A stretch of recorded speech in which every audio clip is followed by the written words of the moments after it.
Assalamualaikum warahmatullahi taala wabarakatuh. Sahabat Bawaslu, tetap bersama saya Jakorib dalam podcast Bawaslu Kabupaten Probolinggo. Sahabat Bawaslu, saya sekarang bersama dengan keluarga besar, salah satu keluarga besar Bawaslu Kabupaten Probolinggo yang saat ini beliau sebagai seorang anggota Panwaslu Kecamatan Tongas Kabupaten Probolinggo. Beliau saya undang hadir di podcast kami saat ini. Ada hal yang ingin saya tanyakan dan sangat menarik untuk kita kupas bersama.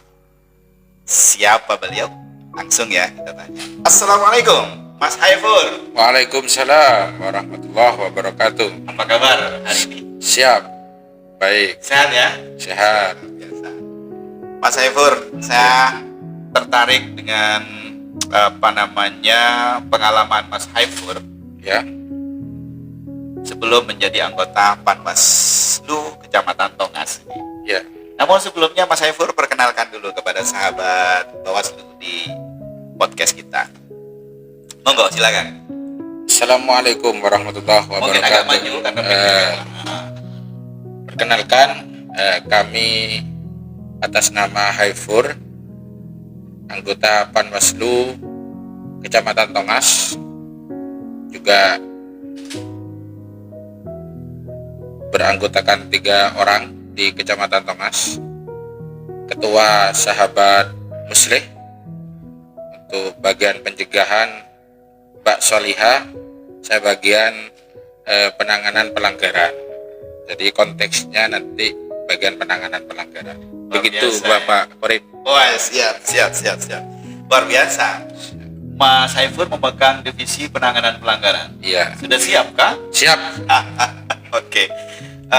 Siap tidak siap memang harus siap. Ya. Tetapi di sini juga sebenarnya ajang belajar juga kan. Iya. Kita tidak hanya sekedar pengawasan, langsung menangani penanganan pelanggaran, tetapi kita juga ada istilahnya belajar. Ada perbawaslu yang kita harus pelajari lebih dalam lagi ya. Tentu sahabat Bawaslu, Mas Haifur ini kenapa saya undang, ada hal yang menarik sebelum menjadi anggota Panwaslu Kecamatan Tongas, yaitu beliau itu banyak kegiatan di pemberdayaan dan juga pernah menjadi salah satu calon kepala desa di Desa Tanjung Rejo, Kecamatan Tongas. Rejo ya. Ya. Desa Tanjung Rejo. Nah, ini yang menarik karena terkait dengan Pelkades ini, sahabat Bawaslu, banyak hal yang mirip ya, Ya. dengan pelaksanaan pemilu dan pilkada ya Mas Iya, Haifur ya. hampir mirip. Banyak hal ya. Ya. Oke, sebelum kita berbicara pilkada, sebelum mendaftarkan diri di Pilkades, apa kegiatannya Mas Haifur? Saya pernah di pendampingan desa di Kecamatan Nguling, Kabupaten Pasuruan. Oh, di Nguling? Iya, Oh, iya.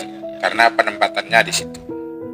Yang kedua, pernah di program Keluarga Harapan atau PKH di Kecamatan Tongas. Nah, kebetulan yang saya pegang Desa Sumberrejo dan Desa Semendi awal. Yang kedua di Desa Pamatan, Kecamatan Tongas. Begitu. Jadi desa yang benar-benar masuk desa yang masih tertinggal pada waktu itu. Karena DD-nya lebih dari 2 miliar yang Pamatan itu. Sekitar 2,8 sekian.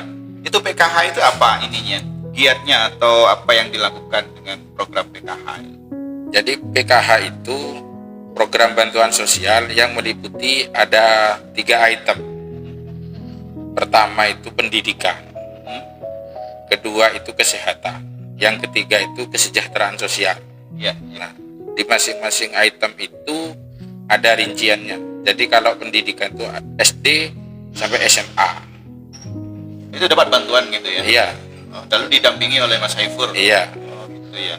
Kalau TK itu bukan masuk di pendidikan, tapi di kesehatan, karena masih balita. Iya, masih balita ya. Kalau kesejahteraan itu ada 2 item, disabilitas dan lansia. Iya. Karena memang peraturan itu secara garis besar ada perubahan ketika zamannya Menteri Ibu Hovifah itu lansia umur 60 tahun.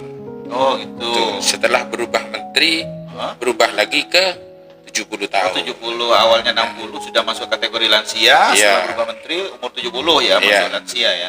Nah, itu dari itu masuk bagian dari program PKH itu ya untuk memberikan bantuan secara apa itu? Berupa untuk fisik umpamanya. Ya, jadi kalau PKH itu berupa uang, uang tunai melalui ATM-nya masing-masing. Oh iya. Nah, itu harus didampingi sama Saiful gitu ya? Iya, karena ada perubahan setiap 6 bulan sekali itu ada perubahan. Jadi dari balita ke SD, SD ke SMP, SMP ke SMA begitu. Oh begitu ya? Jadi beda, nominalnya juga beda Pak Korib begitu. Ya. Jadi adalah untuk kesejahteraan masyarakat perlu didampingi oleh pendamping ya, semacam pendamping waktu itu ya. Dan sekarang sudah tidak lagi ya. Tidak. Nah, sudah. Selanjutnya setelah tidak lagi di PKH, ngomong-ngomong tadi pernah berkontestasi di Pilkades. Ya. Bagaimana ini pengalamannya ini Mas Saiful? Nah, kita punya keinginan menjadi calon kepala desa karena dari hati nurani melihat masyarakat sekitar kita itu jauh dari yang kita inginkan bersama. Satu contoh dalam segi kesehatan, belum ada di desa kami itu ambulan desa atau mobil siaga. Ini perlu. Gitu.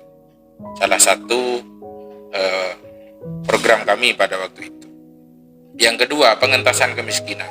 Karena masyarakat kita, utamanya dusun Sumuran, dusun Merico, dan dusun Pilangkacir, ini terbelakang.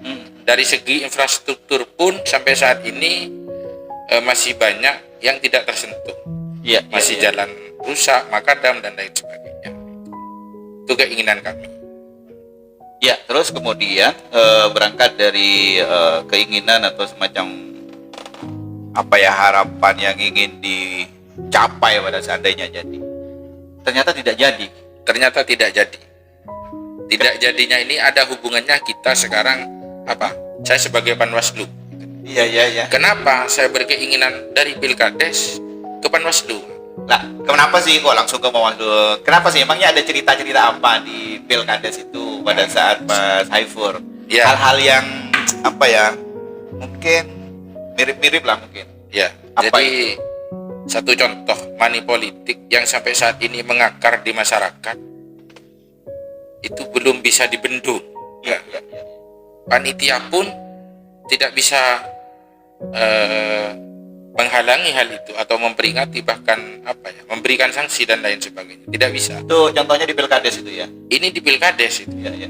Makanya saya punya keinginan untuk di Panwaslu ingin meminimalisir, bukan mencegah atau memberhentikan. Paling tidak meminimalisir, mengurangi gitu. Dari hal-hal yang seperti ini, biar pejabat yang sudah mempunyai pemangku jabatan ini tidak sewenang-wenang. Gitu. Kasihan juga gitu. Rakyatnya ya. Iya, karena beberapa calon Pilkades itu yang jadi ataupun yang tidak jadi sudah hampir dari 1 M habisnya. Habis biayanya? Iya, gitu. Kalau kita kalkulasi 2.500.000 kali 6 tahun berapa? Kan begitu. Iya. Kan jauh. Ya nggak cukup ya kan, dari honornya Pilkades saja, kalau mengandalkan honor saja berapa tadi, 2.500.000. 2.500.000. Sementara habis untuk biaya pemilihannya saja kan hanya 30 juta kali 6. Iya. Belum lagi yang lain-lain, ada orang meninggal, ada orang sakit, kan ujung-ujungnya semuanya kades. Iya, ujungnya semuanya kades. Nah, ini kan salah kaprah sebenarnya hari ini. Itu. Lalu apa sih sebenarnya tujuannya menjadi Pilkades kalau ternyata ya lebih besar, apa istilahnya ya, lebih besar pengeluaran sebenarnya daripada penerimaannya, karena semua Pilkades itu kepala desa itu memang harus turun ke masyarakat, ya kan? Berikan bantuan masyarakat, sementara honornya dia kecil. Dan untuk menjadi Pilkades saja harus mengeluarkan biaya yang cukup besar, bahkan sampai selesai masa jabatan belum kembali. Apa sih sebenarnya tujuannya menurut Mas Haifur? Kan Mas Haifur kan ya yang pernah ikut berkontestasi. Kalau saya pribadi itu, kenapa saya ikut? Karena saya tidak ingin mengeluarkan biaya banyak dan ingin merubah, kalau katanya orang desa itu, ini sudah menjadi adat kebiasaan. Nah, ini yang harus dirubah. Gitu. Jadi ketika kontestasi politik Pilkades itu H-3 bukan apa yang ditunggu, tapi money politik yang ditunggu. Iya. Jadi setiap orang atau setiap rumah atau setiap kakak itu tidak hanya menerima uang 50.000, bisa sampai 1 juta, bisa sampai 1,5 Tergantung juta. calonnya ya. Iya. Banyak sedikitnya ya. Iya, bahkan ada satu kakak itu yang menerima 3 juta, 4 juta. Ada. Tuh. Ini yang jadi motivasi saya agar bagaimana pemilu 2024 ini lebih baik lah dari yang pemilu sebelumnya. Tidak niru-niru Pilkades lah. Iya, faktual gitu. Terkait dengan money politiknya. Sepakat Mas Haifur. Jadi saya juga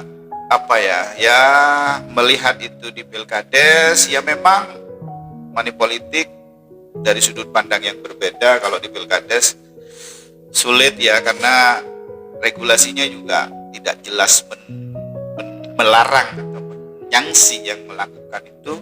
Beda kalau di pemilu dan pilkada itu pasti ada sanksinya. Ya. Oleh karena itu Pilkades terkait money politik harus kita jadikan sebagai pelajaran bagi para peserta untuk berpikir 2 kali untuk melakukan money politik, karena itu sangat merugikan. Bisa merugikan daripada peserta sendiri, bahkan merugikan rakyat. Bahkan tidak jarang yang berakhir di hotel prodeo ya. Iya.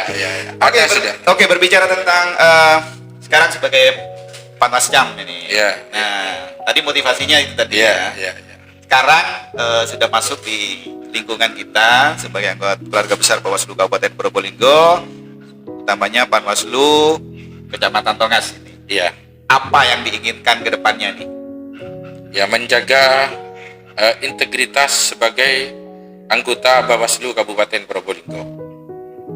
Jadi bagaimana pemilu itu yang demokrasi, berintegritas, bermartabat, berintegritas, terus menjaga dari setiap tahapan. Nah, siap ya untuk bertugas.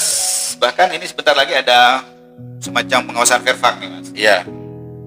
Sudah Verfak perbaikan sih sebenarnya. Iya. Jadi teman-teman Panwascam nanti akan diikutkan. Iya. Mas Haifur, panjang lebar tadi terkait dengan